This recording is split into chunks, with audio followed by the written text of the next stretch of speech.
The majority of my rebuttal will be incorporated in the main clashes in this debate. But first of all, let me just engage in some preliminary rebuttal. First, they tell us that insurgents will come in and take over these bases after this transition is done. But first, we explained there's a very high incentive for these African nations to use these bases and repurpose them for things, and they likely have capacity to do this because most nations have some kind of standing army, and they're likely going to want to do this. But moreover, and this is important, panel, I think it's likely on both sides of the house that these insurgents are going to come in. Why? Because I don't think they can claim that in all instances and in all periods of time, there will always be a foreign power that is willing to protect these African nations. Why are many of these foreign nations likely to leave and leave a power vacuum symmetrically? First, many foreign countries have economic issues, that is to say the priorities that lie at home, such as the decline of the European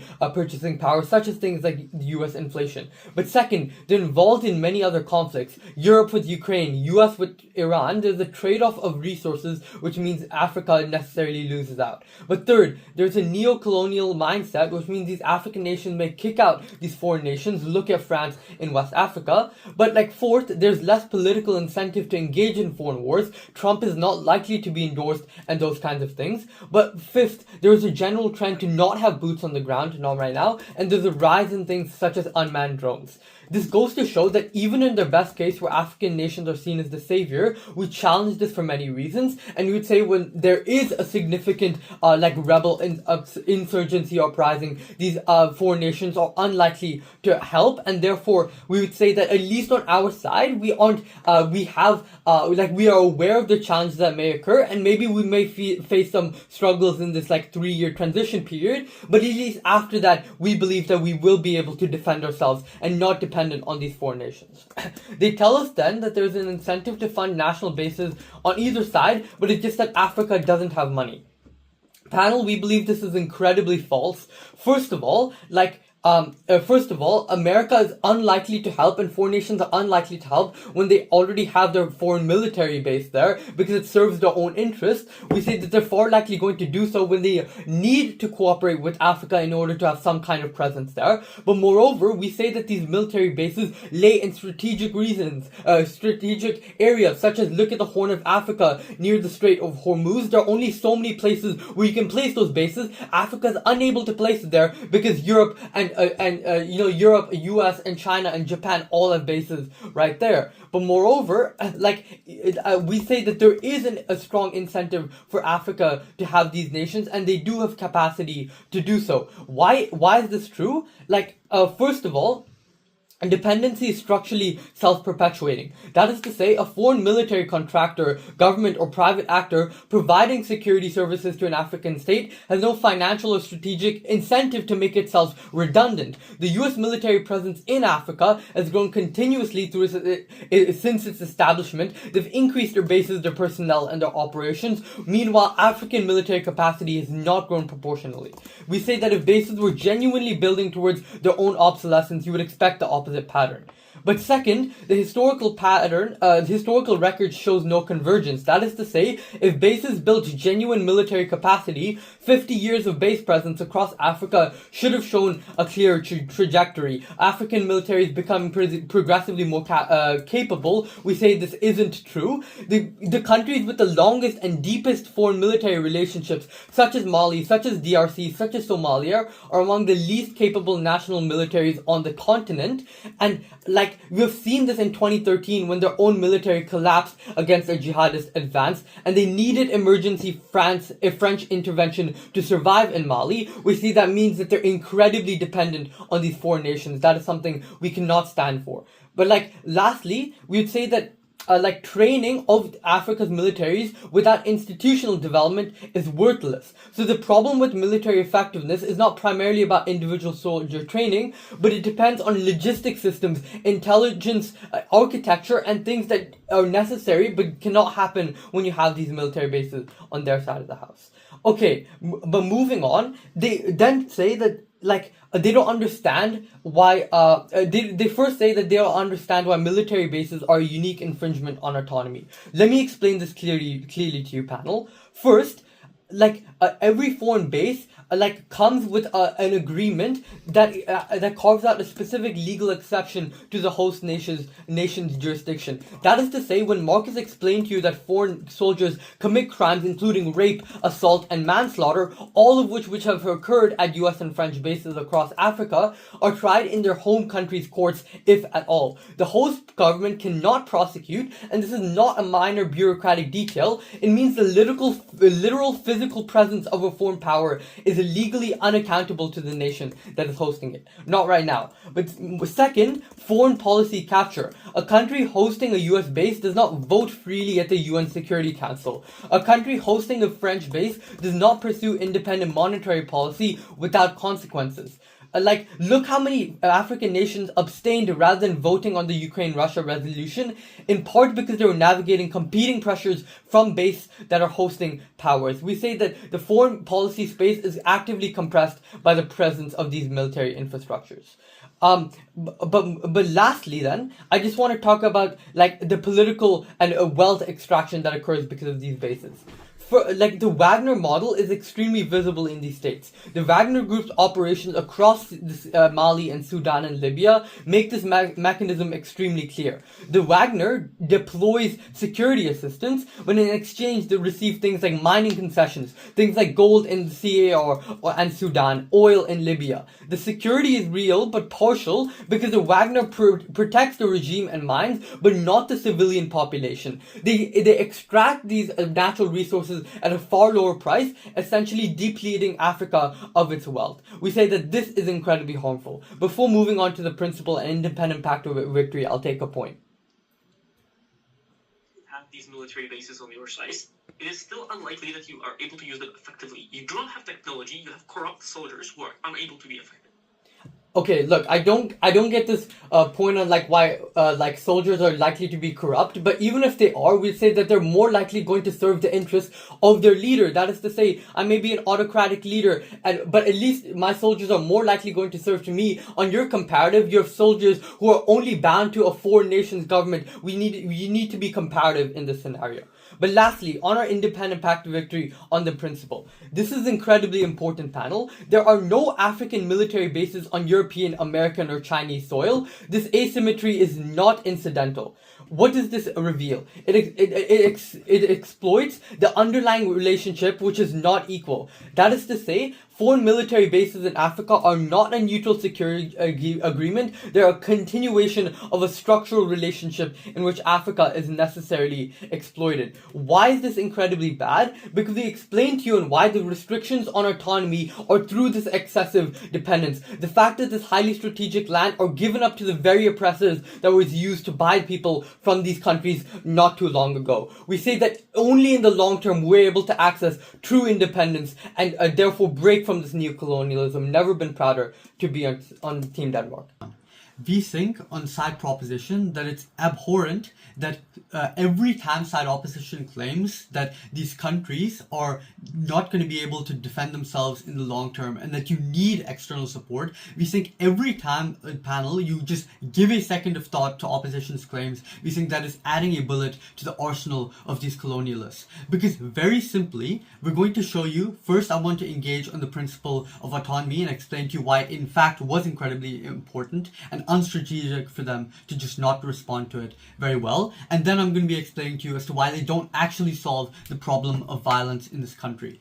Because I want to note on what is the actual clear comparative in this, what is actually the discussion on autonomy and colonialism. Because we think what happens that, and we explained to this clearly to you from the start, is that they can't simply respond to you that African nations receive payments and are consented for hosting foreign military bases, and therefore this isn't exploitation. Because firstly, and quite literally, this was the exact same argument used to justify colonialism for centuries. Oh, we paid them for their resources, we extracted for their land, and therefore it is justified. We think receiving payment is not the same thing as being independent. These nations have still signed away their autonomy, and this was a decision made by colonialists years ago. But secondly, they failed to engage with the empirical reality of the situation, because many of these these agreements under which foreign military bases are happening have literally been signed following the independence of these countries. That is, many of these francophone countries in West Africa were forced to sign agreements which meant it that France was could host foreign military bases for an extremely long period of time. These things are long-term contracts, which means it creates structural dependence that Africa can't often exit, because once it is that you have a 10-year contract for these foreign military bases and you don't invest into your own military, you get so incredibly reliant that there is no sort of independence that you can have. And just an intuition pump here, if you look at, for example, the IMF and the conditions they have for a loan, in the same way that, okay, maybe you do opt into the loan, the fact is the conditions are stringent, and if you don't abide by them, you would just not be able, you would be cooked otherwise. The thing is, these conditions are incredibly stringent and you just do have to abide by them. These are placed on you and there isn't much consent these countries have to say on it. Okay, then the next major clash is, do foreign military bases actually prevent violence, right? Because I think because they say, opposition say that, or they say that, oh, these countries are going to be incredibly more safe when they do get foreign military bases in them. I think firstly, we explained to you that these countries still have armies themselves, right? Notably, these bases are the most strategic and valuable ones to the country, meaning that these are the ones where they are going to put their army in. These are the bases where they are going to put their army to defend and protect, right? But secondly, the leaders of these nations on either side of the house are strong men who do care about consolidating power and maintaining their power. Additionally, they literally tell us in their first speech that there's this huge fear of war in Africa and that there's this perception of danger. If that is the case, then I don't understand why they say people don't want military spending in Africa. This is something the public is against. If it's very much the case that there's this perception of danger, I don't understand why it isn't that people want more funding to be in the military, especially if it is the case that other foreign military bases leave. But thirdly, which side are you more likely to fund your own military? Is it when you literally have other foreign armies or other foreign countries within your country, or is it when you're forced to defend yourself? I think it's very clear that you do put funding when it is that you're forced to defend yourself. But fourthly, they say that these terrorists don't actually care and they have no incentive to form insurgencies just because there exist foreign actors in military bases.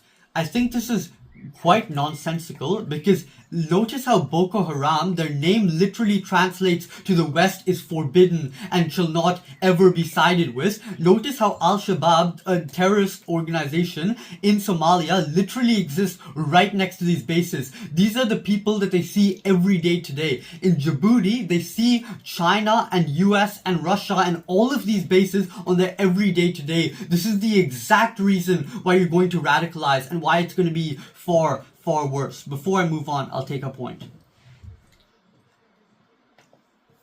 Okay, moving on then. Difference when it comes Yeah. The important principal difference between colonialism and these kinds of trade deals is that this is consensual on our side of the house. Even if these trades are long-term, you still have to sign the contract. It still is consensual. No, but notice how I literally explained to you that firstly, a lot of these contracts were consensual. That is, initially, it was the case that they were forced to sign it just after their independence, where there was this huge power imbalance. But secondly, even if it is consensual right now, notice how the structural long-term dependency that these nations had relied on countries like France based on their dependence following their independence meant that the final end result right now isn't fully consensual because they're forced into making certain decisions, right? And this also means that everything your side claims about, oh, you're going to get increased bargaining power, doesn't actually stand. Because when Djibouti declined to have a Russian presence, that was because Saudi Arabia gave them more money. It means that every decision they make in terms of geopolitics is not one of their own, but rather influenced by the largest bidder. This means that not only is it colonially unjust, but that your argument that stands on that these countries can make independent decisions is completely out of the debate, given that it's just whoever gives you the most money, you just listen to them, and therefore all their geopolitical interests.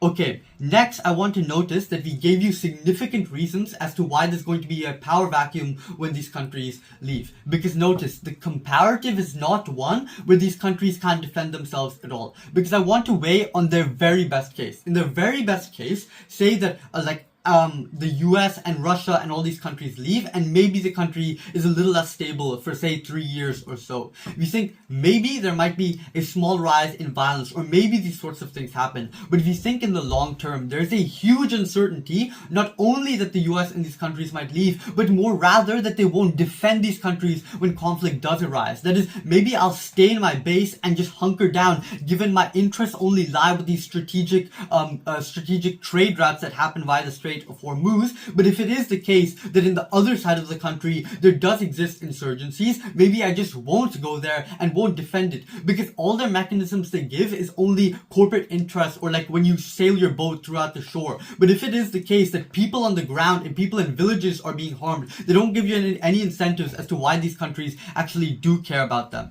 But notice next on the economics of these countries. They say this is a independent path to victory for them. But notice, I don't think this is the case, because their best case of Djibouti, which gets 10% of their GDP in money from these foreign countries, is still incredibly poor. It has an autocratic leader which gets all of the money. The average person on the ground isn't getting any material benefit from them, even if maybe you get more FDI or investment into the country. We told you that countries, for example, Botswana, which still doesn't have more natural resources than other countries, still isn't incredibly wealthy, is far more safe, and does not have the presence of these foreign military bases. We think once these countries invest into their own military, we think in the long term it is far more beneficial. We told you why we won on clear pathways to victory. Firstly, principally. Secondly, why it's bad for these countries if they do choose to allow these foreign military bases to enter. And thirdly, we told you just on the long-term impact. So for all these reasons, propose.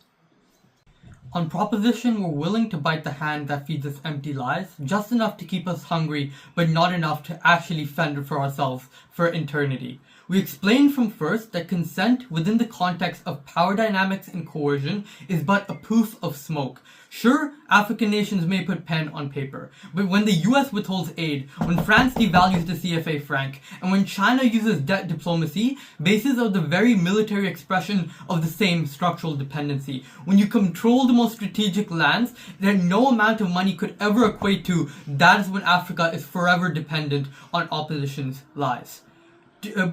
Just first expanding a bit on the principle, why we're clearly winning on this and why that should give you the ballot independently, but second, engaging on military, which I think they ran away from because they realized they were losing on it. First, we explained to you that oftentimes citizens do not meaningfully engage in these forms of agreements, either because these agreements were formed decades ago, or because democratic transparency is empirically quite low in host countries like Djibouti. But moreover, like we explained throughout our entire case, that consent isn't consent when it's coercion, right? Like actors like Britain, France, or the US have deeply entrenched unequal control over these states in the form of diplomatic or economic bargaining power that was forged from trade dependencies formed during colonial times. Moving on then, let me be incredibly clear on the comparative, because their entire case on economics doesn't really work, right? On our side, we still have US ships in the Strait of Hormuz. On our side, we still have foreign direct investment, because using their own mechanism, if you don't provide this, somebody else will. If France and the US doesn't provide foreign direct investment, China will. That is soft power in their pocket. We said this throughout our entire case. Their entire economic point literally is not comparative. Okay then, why does violence increase? Because note, if we had proved this through our case, we can win on the economy as well. Their only response to our point was that anti-West is symmetrical, but that was never engaging with our case, right? We explained in situations like Al-Shabaab in Somalia or Ansar al-Sharia in Libya, this is documented logic that they use. When the government holds a foreign base to suppress an insurgency, we see them recruiting, using this rhetoric to increase the recruitment as a liberation movement against this foreign occupation. We've seen this when France maintained bases across the Sahel, and in 2021 all these countries experienced coups thanks to the very narrative that the other side pushes. But like moreover, we explained to you on the proxy entrenchment that happens, right? When foreign powers use bases to back their preferred factions, not stable governments. When the US has a record of using African bases to support counterterrorism partners, regardless of the human rights record, that is when you increase violence, not to decrease it. Because a conflict that could end through negotiation doesn't, because one faction has guaranteed external military backing. But lastly, we explained on the presence itself is a provocation. This is not neutral infrastructure. It is a signal in contested political environments. They never engage with that either. But finally, when they explained to us that foreign military can equally defend all parts of the country, they literally just gave us 2 mechanisms in third. We gave you 5 mechanisms in second speech on how these countries can simply leave they might control the most important parts like the coal mines, but they're never actually going to give protection to the vulnerable people, because why should they? What democratic accountability? A girls' school in Iran was bombed. I don't think anybody significantly pushed back against this. But finally, on the most important point, we proved to you how in the long term we actually get military autonomy. Sure, we might get some insurgencies and some violence in this 4-year transition period, but after that, we are the only side that can survive and give Africa some form of independence in the long term. That is the most important thing that should give you the ballot to Team Denmark.